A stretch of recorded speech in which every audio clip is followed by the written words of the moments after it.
What's up, everybody? It's the Buckets Only podcast back again on Misfit TV, the channel where we bring entertainment and sports straight to you.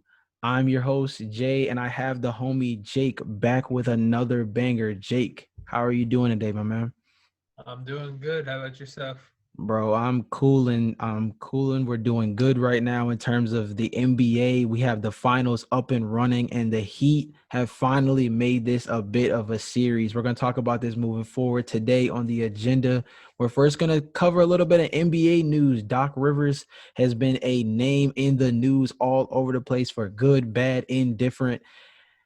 Basically, since his firing from the LA Clippers staff, there's been a lot of rumors going around about what the state of his job looked like prior to his firing and what it was that led to it, as well as obviously the overnight signing of turning into the Philadelphia 76ers head coach in what felt like only 24 to 48 hours without being out of the job. I mean, it's crazy to look at. So we're going to talk about those things. And of course, we have to get into some NBA finals talk because it seems like things are picking up. So Jake, we're going to start with some of the rumors first with Doc before we get into this new situation for him.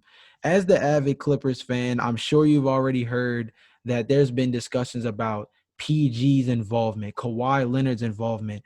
There's talk that Steve Ballmer was upset with the fact that Doc Rivers deemed Michael Porter Jr., yes, Denver Nuggets small forward Michael Porter Jr., as undraftable, only for him to seem to go crazy throughout the NBA bubble. So, with all of the things that you've heard, things that you already kind of understand about Doc as a coach, having him for pretty much over the last half a decade, what do you think really led to his firing, considering all the cards he was dealt this season?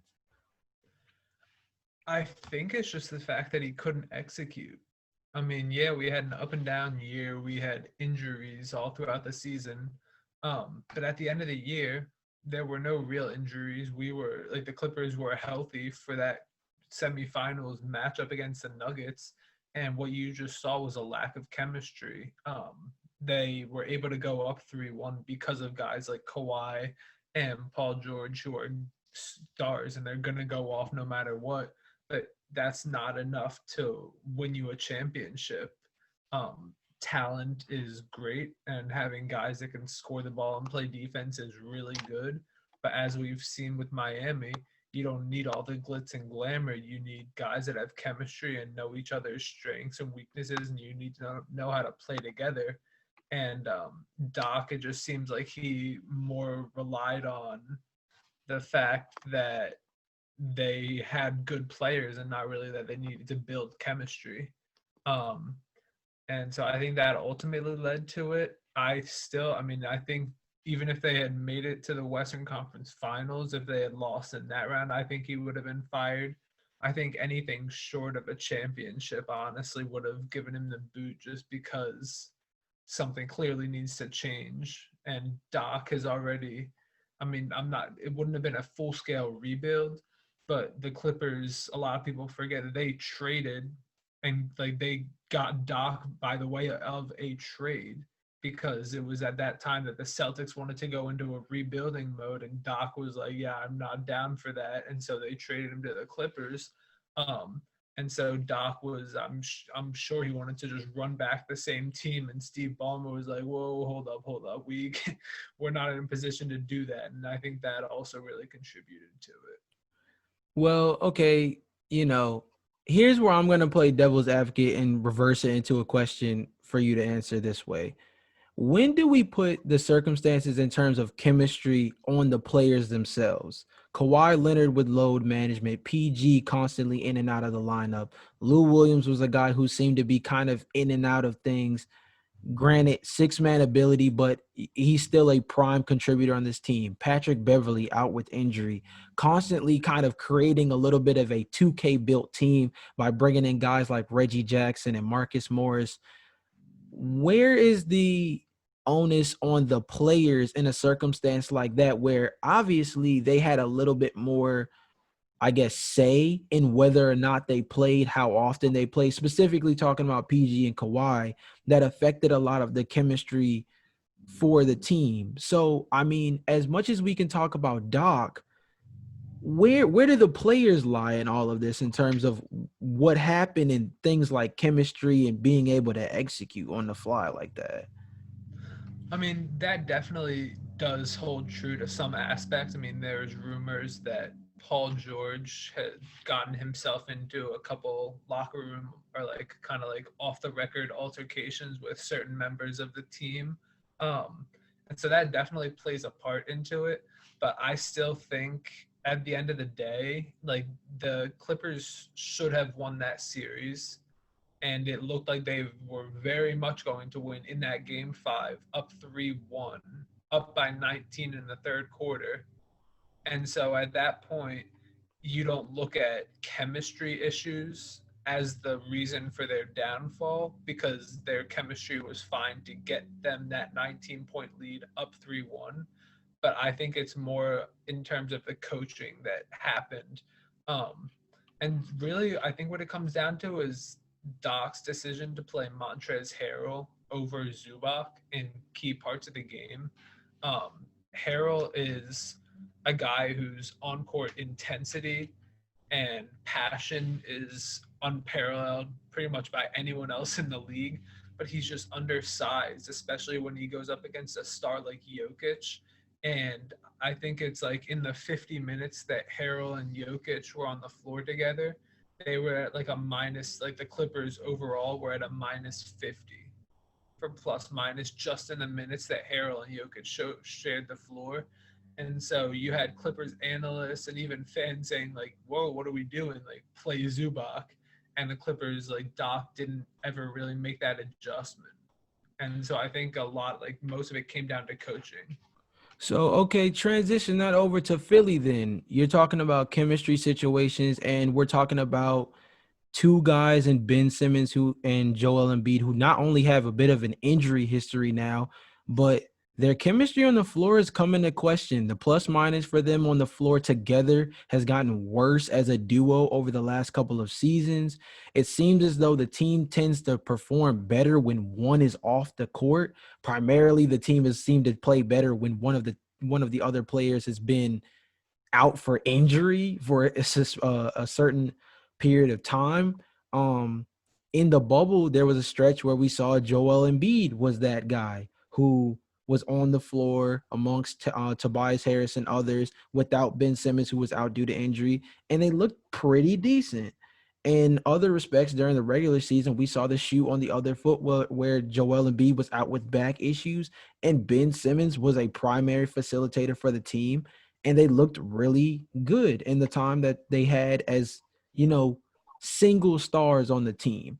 So now you see that Doc Rivers is in another situation, not only with two superstars, but a dynamic that has a that kind of is going to have to rely on the team's ability to execute and perform together. They have a lot of let's say high tax bracket guys on the roster in terms of paid capital between guys like Ben Simmons, Joel Embiid, Tobias Harris, and the one who gets lost in all of this is Al Horford, who he is going to have to pull a maestro move to even figure out how to make him a playable rotation piece in this offense nowadays. So with that being the circumstance, your concerns about coaching for the Clippers that had so many other interchangeable pieces, guys who kind of did understand their role to a certain extent and things like that.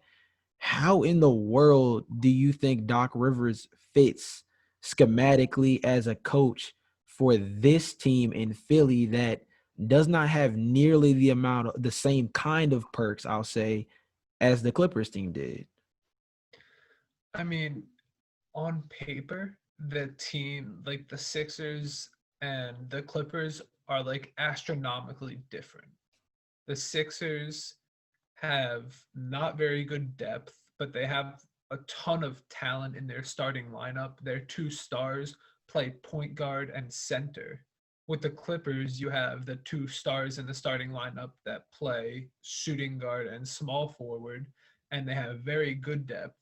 Um, but outside of those factors, like the Sixers and Clippers are not that different if you look at the chemistry issues throughout the season and not really knowing how the pieces fit together.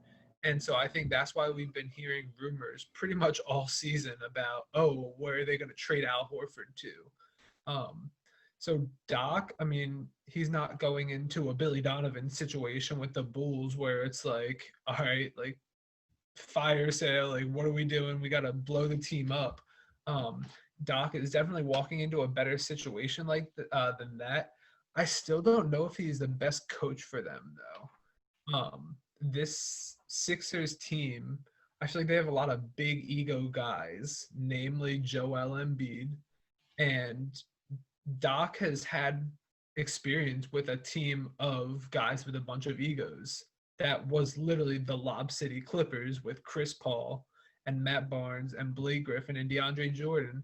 And yeah, they were very fun to watch, but they didn't get past the semifinals.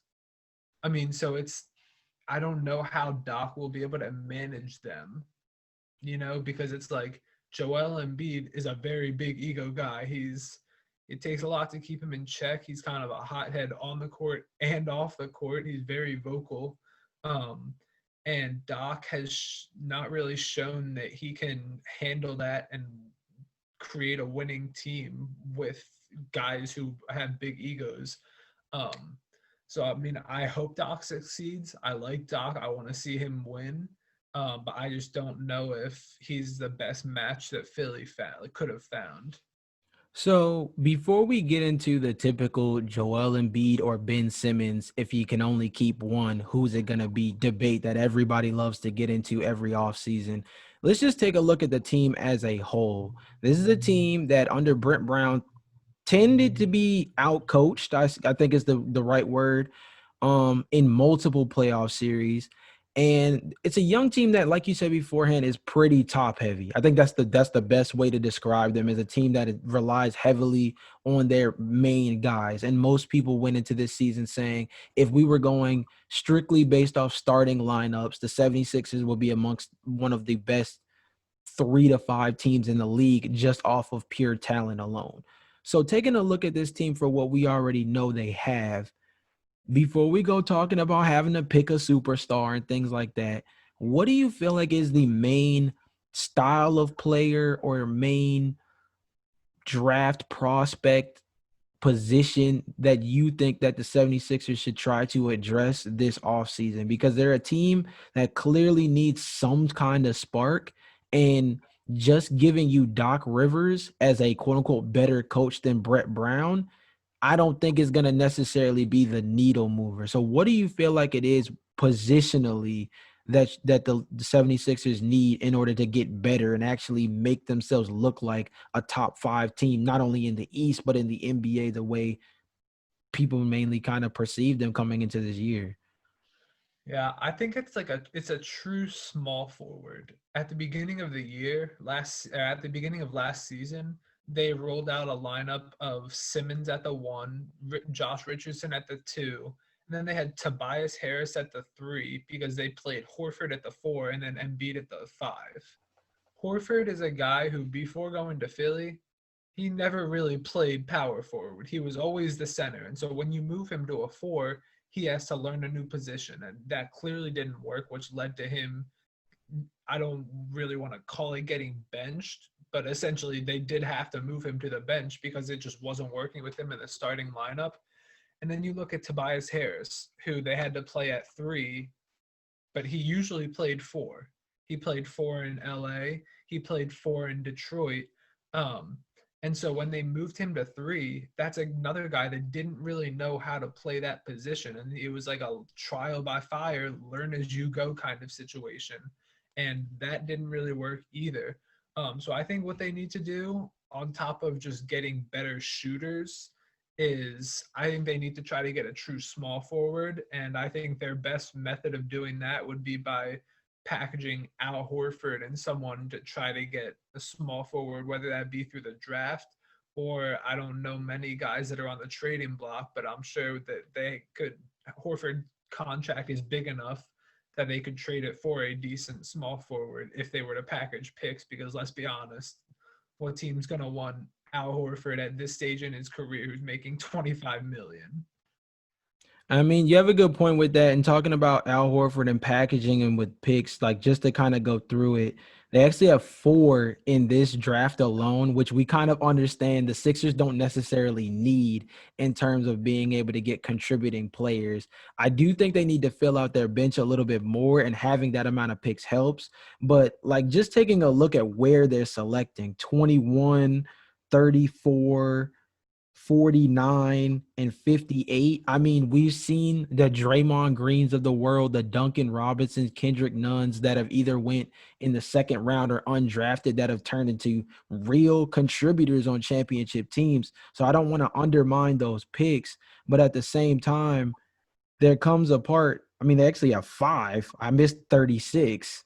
So, I mean, this is a team that has a lot of picks that they can package to go get somebody like legit to play that 3 position for them. I think it's really ironic that that's the position you picked at, because didn't just a season ago they moved Robert Covington, who is the ideal 3-and-D player, and moved him over to the Timberwolves before he ended up on the Houston Rockets. So ironically enough, the team is missing the one guy they had already in the best version of a 3-and-D wing that you can get nowadays in the NBA for the cheap. And they really don't have a ton to show for it. And now they're trying to dig themselves out of a hole that I think it's going to be kind of rough to move through, because, like you said beforehand, Al Horford's contract is significantly large. So they're going to have to sweeten up the deal a ton for a team that wants to move on from a small forward, potentially. Obviously, the first team that, quote unquote, comes to mind would be Golden State with Andrew Wiggins, but they don't need that kind of draft capital. And I don't necessarily know if they want to try to mix a guy like Al Horford into a system with Draymond Green at power forward. I don't necessarily see that fitting very well. With the So assets Golden State could have, they should be shooting higher than Al Horford. I They have agree. out there like Rudy Gobert, who isn't a lock to be with Utah next season, or even Miles Turner, who, as of the past couple of weeks, it's been said, all right, I mean, like Sabonis, or like Oladipo, his time in Indiana might be coming to an end. Mm-hmm. I think it would be foolish of the Warriors to drop off some assets with the Sixers to get a guy like Al Horford, who is at the late stage of his career, has 3 years left on his contract, and is due like 20 or 25 million per year. I don't think that's the best route to lock them up for that long term commitment to a guy like Horford. And I mean, yeah, just you saying the number that he is owed just sounds crazy. Like, I mean, we've had this conversation off camera beforehand, but like whoever Al Horford's agent is, like Horford better treat him real well come Christmas time, because golly, does he deserve it. But in another light, there are 2 guys on Philly that do command a ton more capital in the trade market, and they always come up in conversation. We might as well go ahead and address it while we're on the topic. Ben Simmons and Joel Embiid both command a lot of attention in the draft draft capital market in terms of being able to acquire assets, as well as for contending teams that are willing to move on from specific players and contracts in order to shoot for a big name, could be, contributor for their team. In this case, Ben Simmons or Joel Embiid. So if you are in the Sixers front office right now and your feet is as close to the fire as we feel like it is in terms of being able to turn this team into a producing postseason playoff caliber team moving forward, and you have to move away from either Joel Embiid or Ben Simmons in order to do so, who are you moving on from? I'm moving on from Simmons. Embiid, I feel like is more of a once in a generational type of player than Simmons is. I think while Simmons is a very good player, I do think there are many guys that could kind of filled that void for Philly. Whereas if you're trading Embiid, I can guarantee that your return package will not be able to fill what you had with him on the court. Um, and there's like Embiid is, in my opinion, top three center, one of the top three centers in the league easily. I mean, I can't say that with Simmons. And what position does he play now? Before he got injured in the bubble, they experimented moving him to power forward for a few days, like for a few games, and then he eventually got injured and missed the series when they got swept by Boston. But they're still trying. I mean, it's clear what Embiid's role on the team is. I'm still waiting to see what Simmons' role is, and they've had him for enough years that they should have been able to figure that out by now. Um, and so there's teams. I mean, as soon as Doc was hired, there were rumors that he would try to trade for LaMelo Ball, like the rights, like the number one pick, by trading Simmons. I don't think that's the answer, because while LaMelo Ball is arguably the top prospect in this draft class, Simmons is still a proven star. He can't shoot, but he can do just about everything else. And I would really not want to see a team give up a guy like that for a guy that's been unproven in the NBA and really even unproven in college. He's been playing in like Australia or Lithuania somewhere. And so I just don't, I mean, I would try to, if you have to, I would try to trade Simmons before looking at any offers for Embiid. And that's, I mean, if they have to, they could, what Philly could also do is say, you know what, we just got a new head coach. Let's give it a year and try it out. We'll still trade Horford, or we'll still trade Tobias Harris, because that ship has already sailed. That clearly wasn't working out. Maybe we'll try to surround Simmons with shooters, and we'll put him back at the one where he can drive and force the defense to collapse. And then he has guys that he can kick it out to who you can count on making threes, because Philly didn't really have a true shooter that you like could feel good about when he shot it that it was going to go in. So if they have to trade one, I would definitely trade Simmons first. So here's my thing, and I'm playing devil's advocate, but there's a part of me that truly kind of believes this as well. I think that there is a better chance of you being able to get a better return from Joel Embiid than Ben Simmons. But here's my other thing, because I feel like that's probably the more obvious part of the take. There's a 3-point breakdown for me as to why I feel as though Ben Simmons is the guy to keep. The first thing is that in the modern day NBA, we haven't gotten any proof yet that a center specifically as your star key piece on a team can be the reason why you win the championship. Now, I think Anthony Davis is changing that mold a little bit, but he does also play primarily small forward, and you get a little bit of help when you have LeBron James as your backcourt mate in terms of as your front court mate in terms of being able to not only run an offense but put the ball in the hoop. I think there's a lot that contributing wise comes from that in terms of this season in particularly. I think the second thing is that I don't think we've actually seen the full package of Ben Simmons yet. And I'm not even talking about the shooting aspect of it. I'm really looking at it from an offensive standpoint of being able to run the offense through Ben.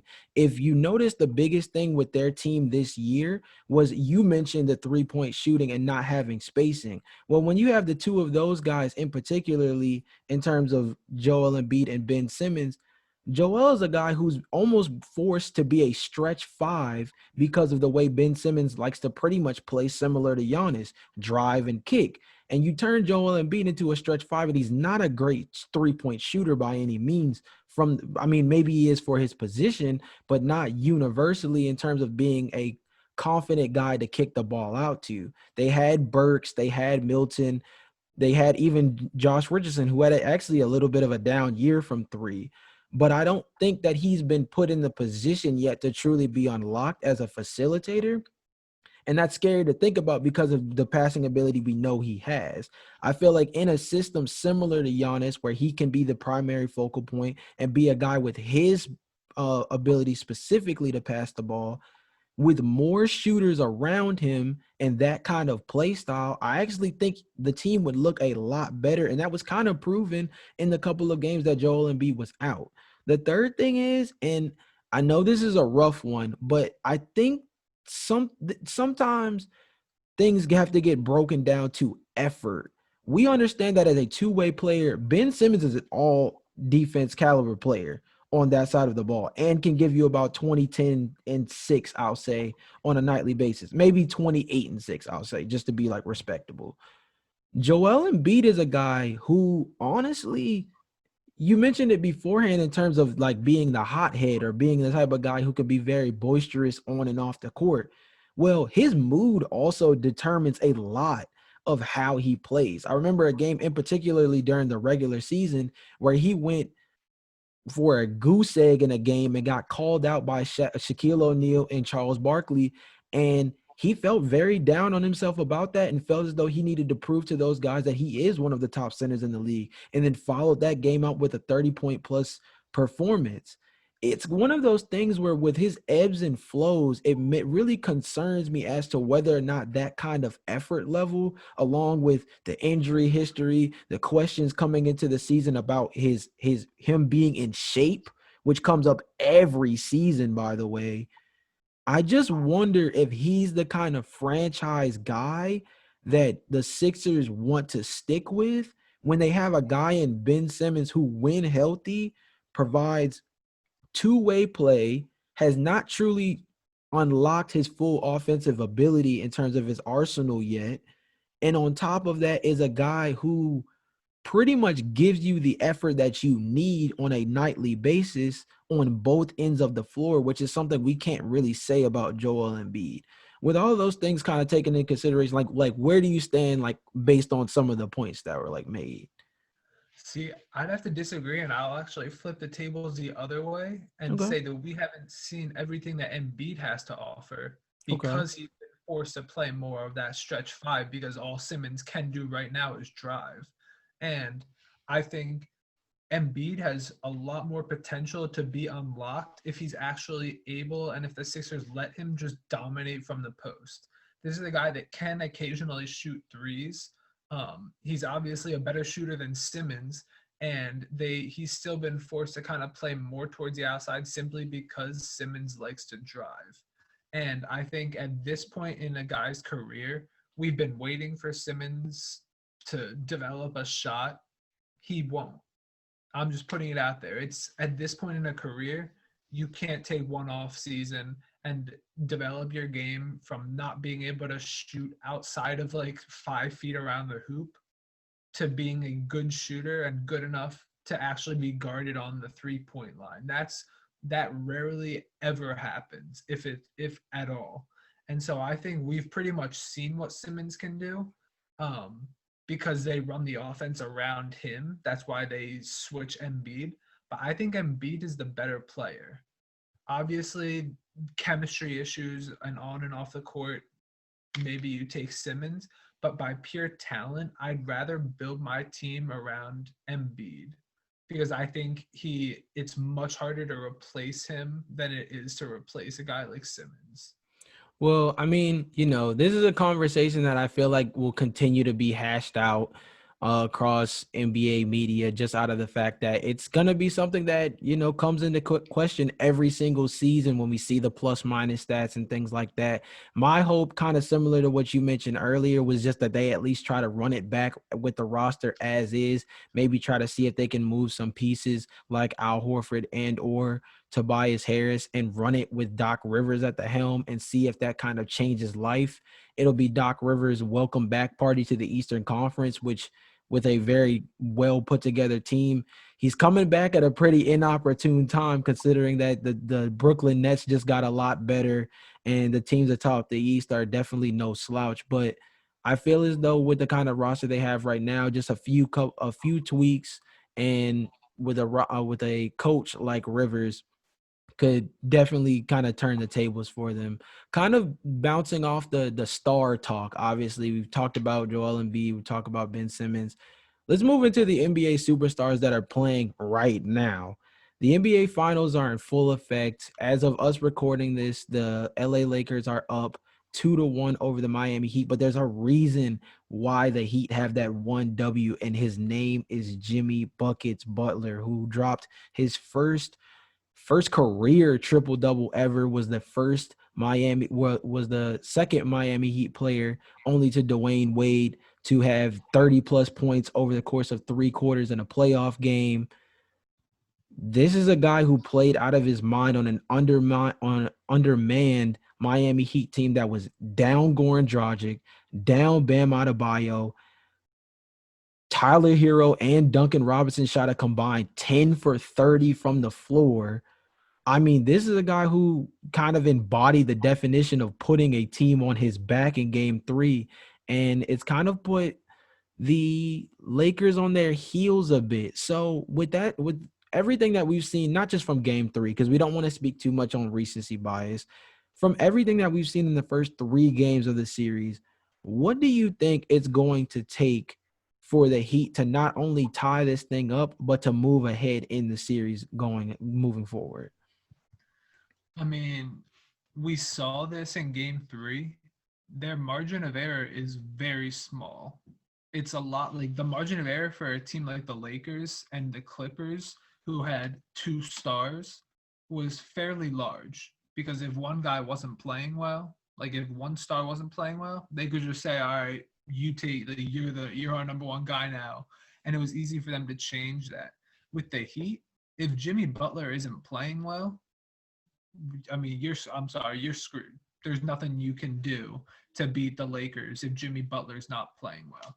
So if they can keep their margin of error like it is and like it was in game 3, and Jimmy Butler can play like that, I think the Heat have a legitimate chance to win the finals. Yeah, I still don't understand how people are sleeping on them. After game 2, when they were still without Bam, everyone was like, oh, the series is over. Like, no Bam. Like, there's nothing the Heat can do. And then the Heat won. Also without Goran Dragic. I think that's like a combined 35 points per game average between Bam and Dragic at least, like just in the playoffs. And people, after game 3, they were like, oh, well, whatever. Like, even after Bam, it was announced that he was most likely going to play tonight, and Dragic is a game time decision, and people are still sleeping on them. They're still saying, oh, whatever, Lakers in 5 still. They were saying that without Bam before game 3. Now we are after game 3. We have seen how much Jimmy Butler wants this ring. We've seen how hard he's willing to fight and how he can do it without without one of their top guys.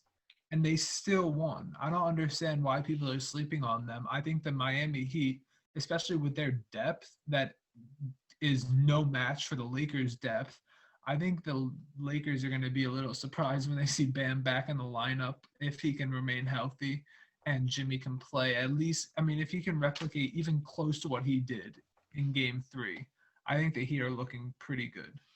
Honestly, I kind of agree with you because I mean, there's a lot of factors that you have to take into consideration, just like from game 3 specifically. Duncan Robinson and Tyler Hero hit 5 of 17 threes on the night. I'm sorry, but I don't see that happening consistently throughout the rest of this series. These guys are way too good from beyond the arc to be shooting like that. And I think it was just a rough night with the fact that they were getting a lot more attention with Goran Dragic being out in terms of the backcourt. The other thing is the Los Angeles Lakers had 19 turnovers in the game.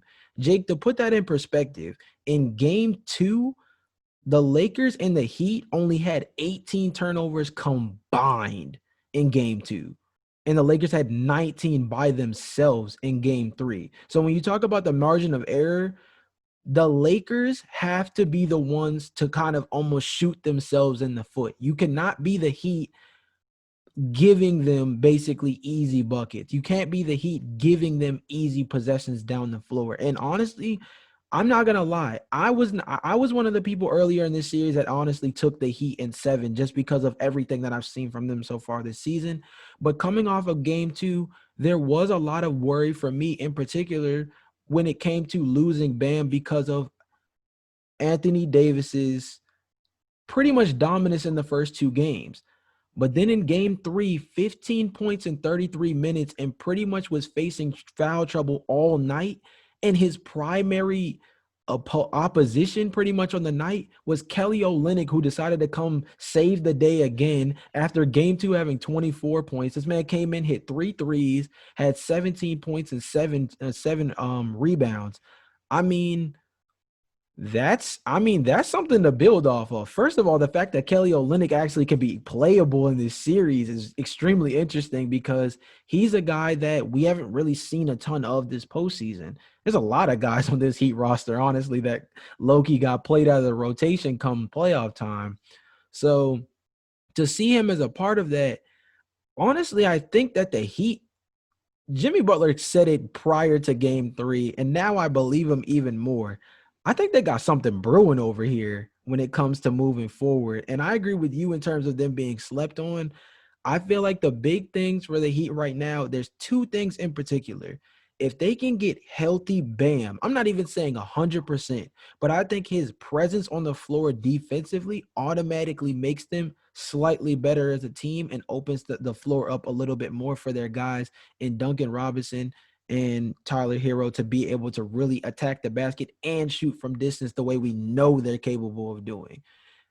Then the other thing that I feel like is extremely important is game 3, the Lakers bench got a little lukewarm, I'm going to say, in terms of what their normal is. Their normal is extremely cold, and it's a lot of AD LeBron action.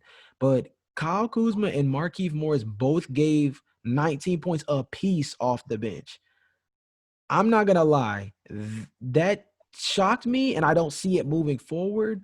But this Heat team cannot allow things like that to happen moving forward because I don't expect 15 points from Anthony Davis moving forward in this series at all. That's honestly his second worst performance in this entire postseason since I believe like game 5 against Houston, where he only had like 13 in that closeout game.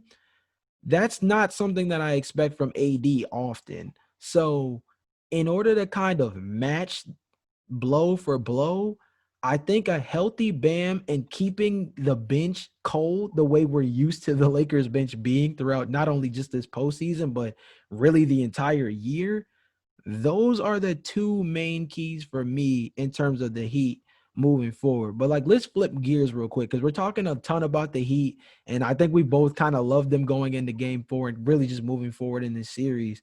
But looking at the Lakers, they're still in control of this series from when we're recording this, and we have to take that into consideration. So what do you think the Lakers need to do in order to be able to close the Heat out? Because now the Heat have new life, and I don't think after all the 3-1 leads we watched the Nuggets pretty much put away this season that we want to write them off in terms of, being able to hold down a 3-1 lead. So, or even a 2-1 lead in terms of when we're recording this. So what do you think that the Lakers need to do in order to be able to hold the Heat down and close the series out? I mean, I just don't think that they can. I don't think they should change their game plan much. I think their game plan, and obviously it should be this way that they run their team through their stars.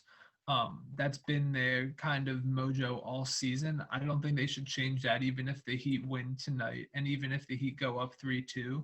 Um, I don't see it. I mean, I still like the Lakers star duo over the Heat star duo, and the bench, like I said before, is no match. And so the Lakers can't. I mean, if the Lakers get to a point where they're saying, "All right, bench guys, like we need you guys to show up. We need you guys to score." If it gets to that point, the Lakers are in trouble because they've seen all season that, like you said, it's a big talking point that two guys on their bench combined for 38 because we're not accustomed to that with this Lakers team that is very top heavy. We haven't seen that kind of performance from the Lakers bench in a long time. And so if they have to rely on their bench guys, it's not going to be good for them. I think they're going to need Anthony Davis to have a better night and a better series than he showed he had in game 3. I mean, I kind of agree with sticking to the game plan. I do think playing bigger suits them a little bit more. Dwight Howard only had 15 minutes in this game coming off of game 3. And this is a guy who was starting. It was in the starting lineup and performed relatively well in the first two games, I would say. Um, I think the biggest thing right now with this team really is that Danny Green's getting played off the floor. I mean, we've been talking about him pretty much all postseason in terms of like, is this dude even here? But like literally in game 3, he was MIA, 2 points and 3 rebounds, and he only got to play 17 minutes. Kyle Kuzma and Markieff Morris were on the floor more than him, and that just shows you how much Danny Green is getting played out of the rotation. So I'm not saying take Danny out because his defensive acumen is something that can't really be slouched on, even though that's not really what we looked at Danny Green for. We kind of expect him to be the sharpshooter that we saw in San Antonio and even to a lesser degree for the Toronto Raptors. But if we're not going to get that, I know that you're saying leaning on their bench might be dangerous, but Markieff Morris and Kyle Kuzma definitely showed a lot of promise in 20 plus minutes of action. And I think that's something you might want to take a look into if I'm Frank Vogel. But I think more than anything, playing within themselves is definitely the smart move. I think the biggest thing that Frank touched on after the game was that the turnovers threw them out of their rhythm. And you could tell in the first quarter alone, it was extremely bad. I mean, there was literally guys dipping and dodging around the ball like they were playing dodgeball instead of basketball out there for most of the time because passes were coming from everywhere without really any kind of heads up, and it never really seemed like they were getting into their offense. So I think I agree more with you in terms of avoiding as many adjustments as you can. We are in the freaking finals at this point. You don't want to, abandon what got you to the dance in the first place, as people like to say. But if there's anything that they can try to tweak that they do have a bit of control over, after what we saw in game 3, I would have to say it's the turnovers because more than anything, they lost a ton of possessions. I mean, if we're talking about strictly on 2-point attempts, you left about 38 points on the board. That would have turned this game into a blowout. Not to say that they would convert on every single, possession, obviously, but that was 19 possessions you missed out on and created more opportunities for the Miami Heat. So, I mean, dude, honestly, I hope this series goes to 7. I think we need as dramatic of an NBA Finals as we've had of a NBA bubble playoffs, considering all the moments that we've had. So I really look forward to the rest of the way this series will go. Jake, any final words for today's episode? I mean, no, Heat in 7. Hey man, okay. Well, that's a good way to end it. And you know what? I'll take that and transition that into the question of the day. Honestly, guys, my question to you guys is, where do you guys stand on the Miami Heat in these finals overall? Do you feel like this is a team that's down in the water and going to be out in 5 games now, or do you think they truly have a fighting chance to push this not only to a game 7, but to nail the whole thing down and hoist up the Larry O'Brien trophy? Leave your answers in the comments down below. Jake, it's been another banger, my guy. If you guys enjoy the content, remember, like, comment, subscribe. Check us out on Instagram. We are at MisfitTV. There's a lot of stuff brewing, and there's even more coming up in the coming weeks. So definitely check that out. We appreciate you guys' support. We will catch you on the next one. Peace.